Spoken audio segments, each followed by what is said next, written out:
very hizi ni zama za kale. Zama pepe kale. Hi guys, as you know very well, I'm the only Mrs. Obama. Mnaona hiyo clip baby ametengeneza. Watu wangu acheni niwaambie tu. Ameshoku watu. Nimeacha watu wakicheka huko kwa TikTok. Kwa sababu ya hii clip yenye ametoa, anasema yeye ni Mrs. Obama. Mrs. Obama yeye ni bibi ya tajiri. Au wengine ni vipindira. Baby lakini anajua kushtua watu. Otherwise mnaendelea aje? Hamjambo? Mimi pia niko sawa, niko buheri wa afya, sina mambo. Ni shughuli tu ya hapa na pale imenifanya nimekuwa kidogo sija posti huku, lakini mambo ukitoka kidogo kwa mtandao ukirudi mambo yamechemka guys. Sasa mambo yamechemka ya baby kujitangaza kama yeye ni bibi ya nani? Ya Obama. And I like the way she composed herself, yeah? Anajitoa, anazungumza with confidence.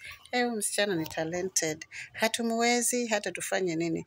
We cannot kuua hiyo kipawa yake. We cannot kill her talent. Okay. Yeah, so tuko hapa, sisi yetu ni macho tu kuona, lakini congratulations baby.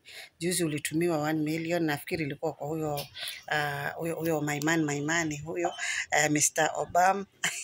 Tumesema wewe ni Mrs. Obama. Yeah, so guys, ndaachilia hiyo clip muone and then comment hapo mnasema aje.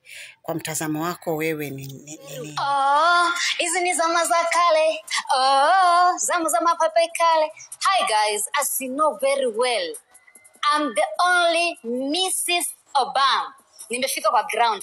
Mrs. Obama aka bibi ya tajiri, the only tajiri in the country right now. Hao wengine ni vipindi kwa sababu hatuonangi action. Anyway guys, najua mbona mnajiuliza mbona najiita Miss Obama. Obama is my man. Guys, tumetoka fa na yeye. In fact tulikutana naye kwa disco matanga. DJ alikuwa ameka huyu msichana iname ama inuke. Mimi kuinuka nikapata na strike, na hapo ndio tulianza maisha yetu ya mapenzi. Tumekuja amekuwa na trainia kwa veranda. Alikuwa hadi anagonga vidole kwa ukuta na mwambia hata zikichovuka zifanye nini, usigive up baba, keep going. Sai as I speak is the only striker, not only in Kenya but also in the world. Sai tukienda kila mahali Obama.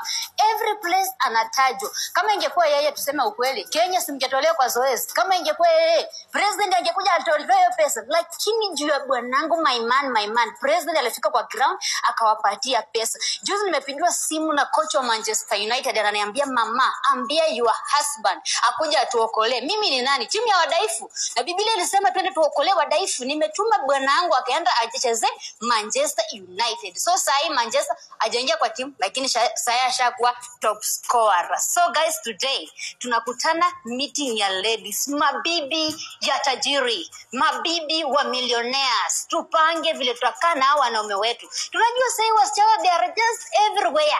Wako tu kila mahali kama bakuli ya sadaka. Pesa, anakadi wanawatext wanasema, "Are you taken?" No,